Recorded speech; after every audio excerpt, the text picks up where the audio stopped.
जो मेरे पास आया उसके बारे में है। तो वो पहले आपको मैं वीडियो दिखा देता हूँ, जिसमें एक व्यक्ति जिसको 1996 में पोलियो की ड्रॉप लेने के बाद पोलियो हो गया था और उसके बाद 25 वर्ष बाद उसको मुआवजा मिला है। ये खबर देखिए आप पहले। ये सफर 25 साल लंबा है और न्याय अब जाकर मिला है।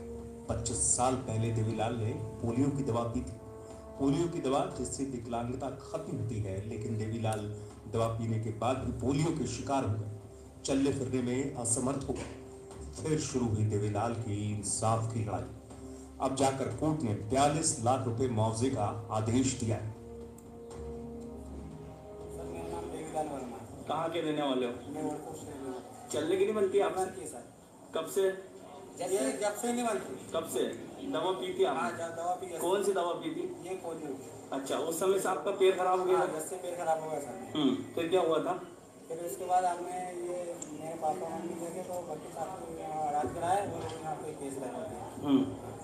फिर क्या फैसला आया? तो ये इस खबर को यदि आप देखेंगे तो इसमें ये आपको सब जगह मिल जाएगी। ये एक दो दिन पहले की ही खबर है, तो आप ज़रा इसको डिटेल में पढ़िएगा। तो विषय ये है कि कोई व्यक्ति 1996 के बाद 1996 के में उसको पल्स पोलियो का टीका वो ड्रॉप पिलाई गई और उसके बाद उसको पोलियो हो गया। आज 25 साल तक वो व्यक्ति पोलियो का शिकार होकर उसका पिता जो है उसके लिए दर दर भटक कर जो है वो उसके इंसाफ के लिए सरकारी जो पूरा प्रशासन है, सरकारी व्यवस्था है, उससे जद्दोजहद करते हुए 42 लाख रुपए का मुआवजा 25 साल में वो ले पाया। ये उन कुछ बिरला केसेस में से एक है जिसमें उसको 25 साल बाद मुआवजा मिल गया। उन केसेस का कोई ठिकाना नहीं है जहाँ पर किसी के अंदर इतनी लड़ने की हिम्मत नहीं होगी। तो करोड़ों लोगों को देने के बाद जो इस तरह की मुआवजा मिलने वाली जो पद्धति है, मैं ये वीडियो उसके विषय में नहीं बना रहा हूँ ना। मैं ये विषय जो है किसी को अगर मेरी आवाज़ कम लगती है, ज़्यादा लगती है कि आपकी आवाज़ कम आ रही है, तो मैं आप सबसे निवेदन करूँगा कि थोड़ी आवाज़ बढ़ा के सुन लेना, क्योंकि एडिट वगैरह कर वो सब वीडियो डालकर थोड़ा मेरे पास समय नहीं मिल पाता है मुझे, क्योंकि कुछ अध्ययन चल रहा है मेरा। तो आप सभी जो है मेरे विषय को जो मैं बताना चाहता हूँ उस विषय को आप थोड़ा सा समझिएगा। मैं जो कहना चाहता हूँ कि ये केवल इस पोलियो के टीकाकरण के जो ये साइड इफ़ेक्ट हुआ उसका कारण मैं वीडियो नहीं बना रहा हूँ। मैं वीडियो ये बना रहा हूँ कि अब जो टीकाकरण हो रहा है इस समय, आपको शायद जानकर ये आश्चर्य होगा कि उस टीकाकरण के लिए हमारे एक साथी ने जो है आरटीआई लगाई। उस आरटीआई की कॉपी मैं आपको दिखाता हूँ। उस आरटीआई के द्वारा जो है क्या वो सामने आया, आप देखिएगा कि कंपनसेशन की बात के ऊपर देखिए। ये है आरटीआई। ये आरटीआई 23 मार्च के लगभग जो है दिनेश भाऊ साहब सोलंकी जो है उन्होंने लगाई थी। इसमें क्या उन्होंने पूछा था? उन्होंने पूछा था कि वैक्सीन से कितने लोग मरे हैं, कितना एडवर्स रिएक्शन हुआ है, और kindly provide details out of which ये जिनको आईसीयू कॉम्प्लिकेशन हुआ। और एंड में जो आप देखेंगे यहाँ पर ये लिखा हुआ है कि अगर कोई कंपनसेशन का programme, kindly provide details, is there any compensation provided for vaccination injuries और adverse reactions death, if yes please provide the details. ये प्रश्न पूछा गया। तो आप देखिए उसमें क्या उत्तर मिला उनको। उत्तर उनको मिला कि यू में कि कोई कंपनसेशन हर्जाना मुआवजा मिलेगा कि नहीं मिलेगा यदि कोरोना वैक्सीन के कारण किसी की डेथ या उसको इंजरी हो जाती है या उसका कोई साइड इफेक्ट होता है, मतलब विकलांगता आ जाती है या मर जाता है व्यक्ति या कोई और साइड इफेक्ट होता है। तो पहले इसमें लिखा कि पहले उन्होंने बताया data 103 deaths have been reported after कोविड-19 वैक्सीनेशन एज ऑन 18 मार्च 2021। मतलब 103 डेथ हो चुकी है कोविड वैक्सीनेशन की वजह से। वजह से नहीं, आफ्टर कोविड टीकाकरण लगने के बाद 103 डेथ जो है रिपोर्ट हुई हैं। However it is not clear as yet whether the death occurred due to vaccination और फॉर अदर रीजंस। ये भी साफ साफ लिख रहे हैं इसमें कि टीका लगाने के बाद मृत्यु हुई है, लेकिन ये पक्का नहीं कह सकते कि टीके की वजह से हुई है या किसी और कारण से हुई है। ये भी इन्होंने साफ कर दिया। नीचे लिखा है as far as compensation is concern the कोविड-19 vaccine being voluntary there is no provision for compensation as of now. तो ये खतरनाक बात है। इसका मतलब ये है, जो लोगों को हिंदी में समझा देता हूँ इसकी, कि कंपनसेशन, हर्जाना मुआवजा मिलने की जहाँ तक बात है, कोविड-19 वैक्सीनेशन पूरी तरह से स्वैच्छिक हैं, वॉलंटरी है, आप अपनी मर्जी से ले रहे हैं, इसीलिए कंपनसेशन का कोई प्रोविज़न नहीं है अभी तक। और तो आप लोगों को बात समझ में आई? जो वैक्सीनेशन आपकी हलक के नीचे उतारा जा रहा है, जो वैक्सीनेशन ज़बरदस्ती आपकी नौकरी पे और सब तरीके की जो व्यवस्था है, उस नौकरी वगैरह खतरे में पड़ जाएगी, आपकी दुकानें नहीं खुल पाएंगी उस वैक्सीनेशन की वजह से। वो वैक्सीनेशन आपको ज़बरदस्ती जो दिया जा रहा है, आपको जो है बाध्य किया जा रहा है जिस वैक्सीनेशन के लिए, वो वैक्सीनेशन की वजह से अगर आपको कुछ साइड इफ़ेक्ट होता है, मरते हैं, यदि आप मर भी जाते हैं, साइड इफ़ेक्ट तो छोड़िए, मर भी जाते हैं तो भी कंपनसेशन नहीं मिलेगा, क्योंकि इनके अनुसार ये जो टीकाकरण है वो स्वैच्छिक है, आप अपनी मर्जी से ले रहे हो। तो ये जो खतरनाक बात है जो आरटीआई में निकल कर आई, मैं आपको ये कहना चाहता हूँ कि जैसे पोलियो वाला केस है जिसपे तो कंपनसेशन मिल गया, आप लोगों को कुछ नहीं मिलने वाला। और यही डिपार्टमेंट जो है, एक हमारे दूसरे मित्र हैं, उनकी आरटीआई में क्या बोलता है आप वो भी देखिए। दूसरी आरटीआई में क्या आता है, इसी विषय पे ली गई थी। तो उस दूसरी आरटीआई में क्या लिखा गया है देखिए, मैं आपको दिखाता हूँ।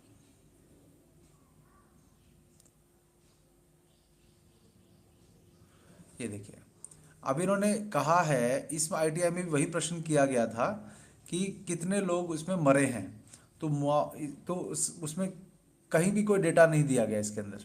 अब देखिए,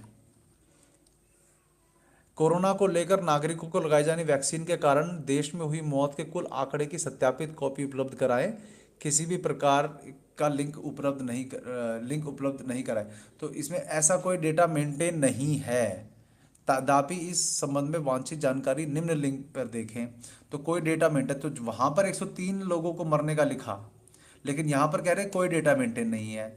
इसके बाद मुआवजे के बारे में लिखा गया, तो पूछा गया कि दुष्प्रभाव के कारण कोई धनराशि को पीड़ित वगैरह कुछ मिलेगा धनराशि। लिखा है मुआवजे का कोई प्रावधान नहीं है, हालांकि सार्वजनिक स्वास्थ्य सुविधाओं में सभी सेवाएं और गंभीर एडवर्स इवेंट फॉलोइंग इम्यूनाइजेशन को मुफ्त उपचार प्रदान किया जाता है। मतलब ये हुआ कि आपको एक ही डिपार्टमेंट, ये निर्माण, ये आरटीआई दोबारा दिखा देता हूँ मैं आपको एक बार, जिससे आप कंफर्म हो जाए। ये आरटीआई जो है, ये निर्माण भवन से इसका रिपोर्ट आया है, ठीक है, ये 9 अप्रैल की है। वो दूसरी जो आरटीआई थी, वो आरटीआई जो है वो भी निर्माण भवन से ही आई है। तो 2 अलग अलग लोगों ने आरटीआई लगाई, और लेकिन एक को जो है डेटा दिया गया और एक को डेटा नहीं दिया गया।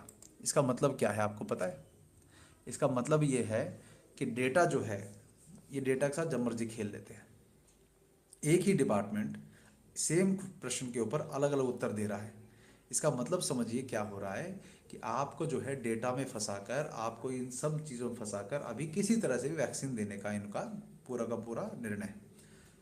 तो मैं वास्तव में बताऊँ कि मैं बहुत मन से, मैं ऐसा डिप्रेशन में नहीं हूँ, स्ट्रेस में भी नहीं हूँ, लेकिन मैं सोचता हूँ, मैं चिंतन पूरा ये कर रहा हूँ कि हो क्या रहा है। अब कोरोना है नहीं है, षड्यंत्र है नहीं है, इस सब की बातें छोड़ दीजिए। इनका एटीट्यूड क्या है हमारे प्रति? इनका एटीट्यूड हमारे प्रति ये है कि तुम लोग जिन्होंने हमको चुना है, तुम लोगों की कोई औकात नहीं है, तुम प्रजा की कोई औकात नहीं, तुम कीड़े मकोड़े हो हमारे सामने। हम तुम्हारे आका बन गए हैं, तुम्हारे सब कुछ तुम्हारे सर पे आके बैठ गए हैं। हम जब मर्जी रैलियाँ करेंगे, हम जब मर्जी कोई भी कार्यक्रम करेंगे, चुनाव आएंगे तो अब बिना नियम के हमारे अपने बच्चों की शादियां भी करेंगे। पिछले साल लॉकडाउन के बीच में अप्रैल में एक किसी नेता ने अपने बेटी की शादी करी, 200-300 लोग उसमें हुए जब पूरा देश लॉकडाउन झेल रहा था। हम शादियां भी बच्चों की करेंगे खुलकर। अंबानी के घर में जो है वो गणेश चतुर्थी पे पार्टी भी होगी, और भी जो है इनकी रैलियां भी होंगी, रोड शोज होंगे। हमारे को मास्क लगाए लगाए, तुम लोगों की औकात नहीं, हमको कुछ बोल दो। तो मैं ये कहना चाहता हूँ, हम प्रजा को इन्होंने जो कीड़ा मकोड़ा समझ लिया ना, कि ये हमारे को, हमने इनको चुनकर भेजा और ये हमको कीड़ा मकोड़ा समझ रहे हैं। तो मैं कहता हूँ कि वो भाव जो है अपने अंदर, वो मुझे थोड़ा परेशान करता है कि हम लोग इनके सामने हैं क्या।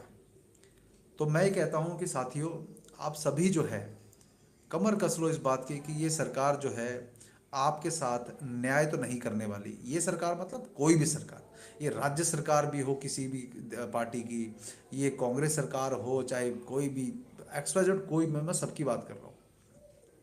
लेकिन आप समझ जाओ, जो इसका निमित्त बन रहा है ना, वो लोगों को छोड़ना नहीं है। इन लोगों को किसी न किसी रूप में सबक सिखाना है। जब चुनाव का समय आएगा, इनको वोट देकर ना देकर, जैसे भी आपको लगता है। लेकिन मैं ये कहता हूँ, क्योंकि मेरे से एक प्रश्न पूछे थे, क्योंकि मैं जो वीडियो बना रहा हूँ मैं इसलिए बना रहा हूँ, मैंने मन की थोड़ी बात करनी थी, क्योंकि मन की बात सिर्फ प्रधानमंत्री को अधिकार नहीं, हमको भी करने का अधिकार है, हमको भी करने का अधिकार है। तो मैं ये कहना चाहता हूँ कि कोई मुझे व्यक्ति पूछ रहा था कि कल किसी से बात हो रही थी, तो वो कहता है कि वीरेंद्र भाई, हमारा देश यदि इतना ज्ञानवान था, इतना समृद्ध था, इतने हमारे यहाँ पे संस्कार थे, सब कुछ था, तो हमारा देश अंग्रेजों ने गुलाम कैसे बना दिया, हमने कैसे बनने दिया गुलाम। तो मैंने उसको बोला कि चल मैं तेरे से एक बात पूछता हूँ, पिछले 1 साल में तुम्हारे नाक के नीचे से तुमको मास्क पहनाने के लिए डंडे मार के, जुर्माना लगाकर, कानून बनाकर, बिना मास्क के घर से निकलने से पहले, अभी तुम निकलते हो तो पहले घर जेब में मास्क चेक करते हो, ये मास्क की गुलामी तुम्हारे शरीर में कैसे, तुम्हारे मानस में कैसे घुसा दी गई, तो तुम इसको क्यों नहीं रोक पाए।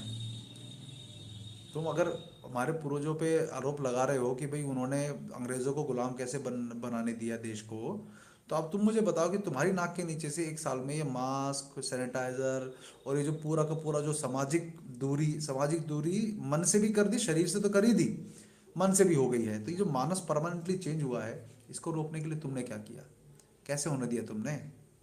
तुम क्या कहते हो कि मेरा दुकान है, मेरी नौकरी है, उसको बचाने के लिए कर रहे हैं, तो भाई पहले के लोगों ने भी किया होगा। तो मैं आपको ये बात कहना चाहता हूँ कि क्रांतिकारी जो हैं, जो भी हुए, वो आसमान से नहीं उतरे थे। वो क्रांतिकारी जो हैं वो वहाँ पर हम में से ही निकले थे, जिन्होंने बदलाव की ठानी। आप सब लोग जो हैं, कोई अपनी नौकरी वोकरी, उन सब की भी नौकरी, काम, परिवार, सब कुछ था उनका, माता पिता सब कुछ थे, लेकिन उन्होंने देश को बदलने के लिए ठानी। तो ये अन्याय को बर्दाश्त करना बंद करिए, विरोध करिए अगर आपके साथ ज़बरदस्ती की जाती है, क्योंकि यहाँ पर इस आरटीआई में साफ साफ लिखा है कि यदि कोई एडवर्स रिएक्शन आता है तो क्या होगा, आपको कोई कंपनसेशन नहीं मिलेगा, क्योंकि ये स्वैच्छिक है, ये लिखा हुआ है। ये आरटीआई की कॉपी मैं लिंक में नीचे डाल दूंगा, जिसको चाहिए हो मैं भेज दूंगा। तो आप सब लोग आप समझ लीजिए कि कितना बड़ा हमारा षड्यंत्र खेला जा रहा है। क्योंकि आपको मैं एक वीडियो भी दिखा देता हूँ, जो हमारे एक साथी के पास, साथी ने हमें भेजा था, जिनको परिवार में किसी की डेथ हुई, तो उनको अब कोई कंपनसेशन नहीं मिलने वाला। तो अभी एक और हमारे भी नॉलेज में एक और आया था कि एक 45 वर्ष के व्यक्ति नजफगढ़ के पास में सर्कल में हमारे उनके बच्चे हैं, वो टीचर थे, 3 दिन में उनका डेथ हो गई हार्ट अटैक से, वैक्सीन लगने के 3 दिन बाद। अब वैक्सीन की वजह से हुई, जैसी मर्जी हुई, लेकिन अब मान लीजिए वो अगर साबित होता है आज से 20 साल बाद, 25 साल बाद, कोई अगर केस लड़ने लगता है उसके ऊपर, तो अब क्या होने वाला है, उसको कहते हैं कि मुआवजा ले लो। तो उनके बच्चे तो बेचारे अभी तो भूखे मरेंगे, वो क्या करेंगे अब। तो वो जो कई लोग कहते हैं सब तो मर नहीं रहे जी, तो मैं कहता हूँ कि 100 में से एक भी मरेगा, चलो 1000 में से एक भी मरेगा, क्यों मरेगा भाई। जब 130 करोड़ में से 1 लाख लोगों की डेथ को कोरोना डेथ घोषित करके इन लोगों ने पूरे देश को लॉकडाउन में फंसा दिया, तो मैं कहता हूँ 1000 में से भी एक मर गएगा तो किसी एक परिवार के लिए तो वो सब कुछ है ना। तुम्हारे लिए तो वो एक व्यक्ति जो मरा वो डेटा है ना, कि 1000 में से एक मर गया जी। लेकिन अगर 1000 में से एक मान लो मैं टीका लेने के बाद मर गया, तो वो मैं तो अपने परिवार के लिए बहुत इंपॉर्टेंट हूँ ना, उस परिवार का क्या। तो इस तरह से 1000 में से एक मरेगा तो 130 करोड़ में से कितने मरे। तो इस हिसाब से तो तुम्हारे कोरोना से ज़्यादा तुम्हारे तो साइड इफेक्ट की वजह से मर जाएंगे। तो तुम लोगों के लिए हम लोग डेटा हैं क्या, सिर्फ स्टैटिस्टिक्स जो हैं वही हम लोग, तो उससे ज़्यादा तुम्हारे लिए कुछ है नहीं, क्योंकि हम जीता जागता तो कुछ समझते नहीं। तुम्हारे तो नंबर हैं, हम संख्या हैं, हम इतने में से इतना मर गया, इतने से इतना मर गया। और ये पैसे देकर जो तुम मुआवजा दे भी दोगे तो क्या बड़ी तीर मार लोगे, तुम्हारा क्या नुकसान जाना है। तो ये आप समझ जाओ सब साथियों, मेरे भाइयों, ये आप समझ जाओ मेरे भाइयों, मेरे साथियों, देश में जिस तरह का हाल हो गया है उसमें अपने अधिकारों को पहचानिए। क्रांति केवल हिंसा से नहीं आती। क्रांति का मतलब है बदलाव, आगे बढ़ना है हमें। तो आगे किस रूप में बढ़ना है हमारे आने वाली पीढ़ियों के लिए, यदि उनको आने वाली पीढ़ियों के लिए हम अगर काम नहीं कर पाए तो मैं कहता हूँ कि कोई फ़ायदा नहीं है आपकी नौकरियों का, आपके कमाने का, किसी भी चीज़ का कोई फ़ायदा नहीं है। क्योंकि मेरे लिए पर्सनली, मैं अपनी यदि बात करूँ, मेरे लिए राष्ट्र, अपना धर्म सर्वोपरि है।